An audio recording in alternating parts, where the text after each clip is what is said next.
mempresentasikan tentang analisis resiko operasional, yaitu resiko rantai pasok yang dialami Boeing 787 Dreamliner. Dengan latar belakang yaitu Boeing 787 Dreamliner merupakan proyek inovatif yang dikembangkan sejak tahun 2003 sebagai respon terhadap persaingan dengan Airbus dan tuntutan pasar akan efisiensi bahan bakar serta kenyamanan penumpang. Yang mempengaruhi yaitu pertama, ada inovasi material, yaitu lebih dari 50% material komposit yaitu carbon fiber, 15% aluminium dan juga 12% titanium belum pernah diuji pada skala ini. Lalu yang kedua yaitu ada efisiensi operasional, hemat bahan bakar 20% dan juga jangkauan 8.500 mil laut. Lalu yang ketiga, akselerasi waktu. Target siklus pengembangan dipangkas dari 6 tahun menjadi 4 tahun. Lalu yang keempat, ada pemangkasan biaya. Target penurunan biaya pengembangan dari 10 miliar menjadi 6 miliar saja.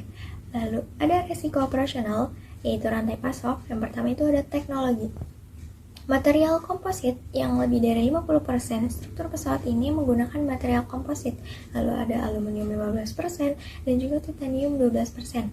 Kombinasi yang sebelumnya belum pernah diterapkan pada pesawat penumpang dengan skala ini, yang menyebabkan isu keamanan pesawat. Lalu ada keamanan cyber. Sistem hiburan penumpang memiliki jaringan komputer yang sama dengan sistem kendali penerbangan, sehingga menimbulkan kerentanan keamanan terhadap serangan cyber. Lalu ada resiko pasokan. Boeing terlalu bergantung pada mitra tingkat 1 seperti Vought yang mengalihdayakan ke tingkat 2 dan 3 seperti AIT tanpa koordinasi yang memadai atau memberitahu Boeing. Lalu akibatnya perbedaan budaya dan kurangnya pengawasan, pemasok tingkat 2 dan 3 sering terlambat memasuki informasi akurat ke exhauster, membuat Boeing dan mitra tingkat 1 tidak sadar akan keterlambatan hingga parah. Lalu resiko ketiga yaitu ada proses. Desain dasar rantai pasokan 787 yang sangat bergantung pada pengiriman just in time yang tersinkronisasi dari seluruh mitra strategis menciptakan risiko proses yang tinggi. Keterlambatan pada satu bagian akan secara otomatis menunda jadwal pengiriman seluruh pesawat. Lalu resiko keempat yaitu ada resiko manajemen. Tim kepemimpinan awal program 787 kurang pengalaman dalam mengelola supply chain global yang kompleks. Direktur program 787 yaitu Mike Barr memiliki latar belakang pemasaran yang kuat, namun kurang berpengalaman dalam mengelola rantai pasokan yang kompleks dan tidak konvensional. Selanjutnya, kita akan membahas risiko ketenaga kerjaan. Strategi outsourcing besar-besaran yang dilakukan Boeing ternyata menimbulkan ketidakpuasan di kalangan karyawan. 25.000 pekerja mogok pada September 2008 akibat kekhawatiran atas keamanan pekerja dari strategi outsourcing tersebut. Dampaknya sangat luas, tidak hanya menghentikan pekerjaan di internal Boeing, tetapi juga mitra strategis seperti Spirit AeroSystems terpaksa memotong jam kerja mingguan karyawannya. Hal inilah yang kemudian memperparah penundaan perakitan badan pesawat Boeing 787 secara keseluruhan. Selanjutnya, risiko permintaan. Ketika Boeing mengumumkan mengenai penundaan produksi dan masalah rantai pasok, beberapa pelanggan kehilangan kepercayaan pada kemampuan pengembangan pesawat Boeing. Permintaan pesanan berkurang dari 895 menjadi 850. Jumlah pesanan menyusut antara November 2008 hingga Juli 2009. Ketika maskapai mengetahui bahwa pesawat Boeing 787 pertama mengalami kelebihan berat sekitar 8%, atau setara 2,2 metrik ton yang dapat mengancam pemotongan jangkauan terbang hingga 15%. Untuk mengatasi berbagai kendala tersebut, Boeing melakukan beberapa strategi mitigasi yang bersifat reaktif. Yang pertama itu pada sisi teknologi. Boeing memodifikasi desain dengan menambahkan material pada badan pesawat komposit untuk memperkuat struktur, serta memisahkan jaringan sistem navigasi dari sistem hiburan penumpang demi keamanan cyber. Selanjutnya, untuk mitigasi pasokan, Boeing mengambil langkah signifikan dengan mengakuisisi Vought Aircraft Industries senilai 15 miliar USD pada tahun 2009 untuk mengambil alih kendali produksi yang terhambat. Selain itu, mereka menyuntikkan dana sebesar 125 juta USD kepada Spirit AeroSystems pada tahun 2008 agar operasional pemasok tetap berjalan. Selanjutnya dari sisi proses, Boeing mengirimkan ratusan insinyur langsung ke lokasi pemasok di seluruh dunia yang bermasalah, agar masalah dapat dipecahkan langsung di pabrik mitra serta merombak ulang desain outsourcing yang terlalu kompleks. Selanjutnya, restrukturisasi manajemen. Boeing melakukan perombakan kepemimpinan. Mike Baer digantikan oleh Patrick Shanahan yang ahli dalam manajemen rantai pasok, dan Jim Mancini masuk menggantikan CEO Harry Stonychepher untuk memulihkan kepercayaan publik. Selanjutnya, risiko ketenaga kerjaan.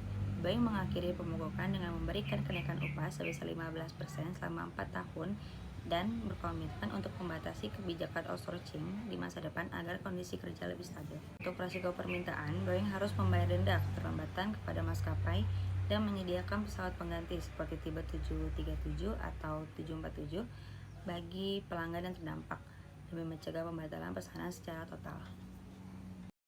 Selanjutnya kita akan membahas tentang respon Boeing terhadap risiko. Di sini ada risiko pasokan, teknologi, manajemen, dan juga ketenagakerjaan.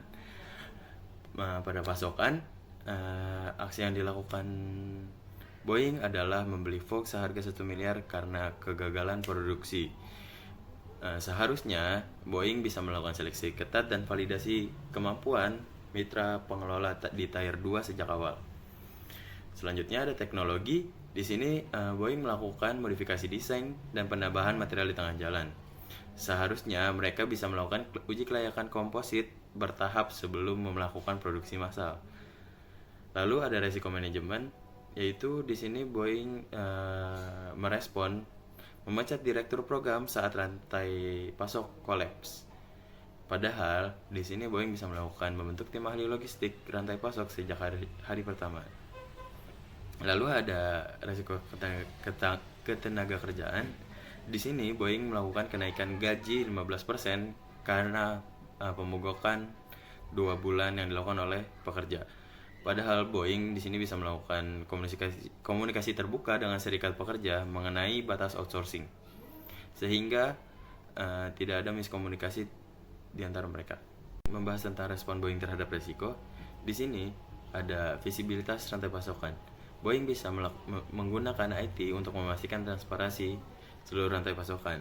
Lalu ada seleksi mitra strategis. Di sini Boeing bisa melakukan verifikasi seluruh mitra strategisnya untuk menentukan kemampuan menyelesaikan tugas. Lalu ada proses yang dimaksud di sini adalah pengembangan peluang dengan berbagai risiko dan insentif yang lebih baik bagi mitra strategis. Selanjutnya ada manajemen. Boeing bisa membentuk tim kerja yang tepat dengan keahlian dalam logistik rantai pasokan sejak awal. Lalu ada ketenagakerjaan. Boeing bisa melakukan sosialisasi dan komunikasi dengan pimpinan serikat pekerja, terutama terkait kebijakan outsourcing. Lalu ada permintaan. Boeing bisa memperlakukan pelanggan sebagai mitra, yang artinya Boeing perlu berkomunikasi secara terbuka dengan pelanggannya agar tidak ada keterlambatan dan tidak memberikan janji pengiriman yang terlalu optimis, sehingga ekspektasi pelanggan bisa lebih realistis dan resiko pembatalan pesanan bisa dikurangi.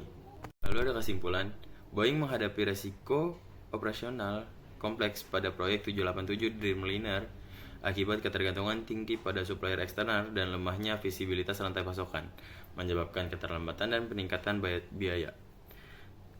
Upaya mitigasi Boeing sebagian besar bersifat reaktif dan mahal. Contohnya akuisisi pemasok dan kompensasi setelah risiko terjadi. Lalu teknologi baru dan kurangnya kesiapan manajemen memperbesar exposure risiko. Strategi proaktif sejak awal seperti manajemen kompeten, visibilitas rantai pasokan, kontrak insentif, dan komunikasi terbuka dapat menghindari atau meminimalkan penundaan dan kerugian. Kasus ini menunjukkan bahwa risiko dapat menjadi peluang jika dikelola dengan baik. Namun, kegagalan manajemen risiko efektif sejak awal berdampak signifikan pada operasional, keuangan, dan reputasi.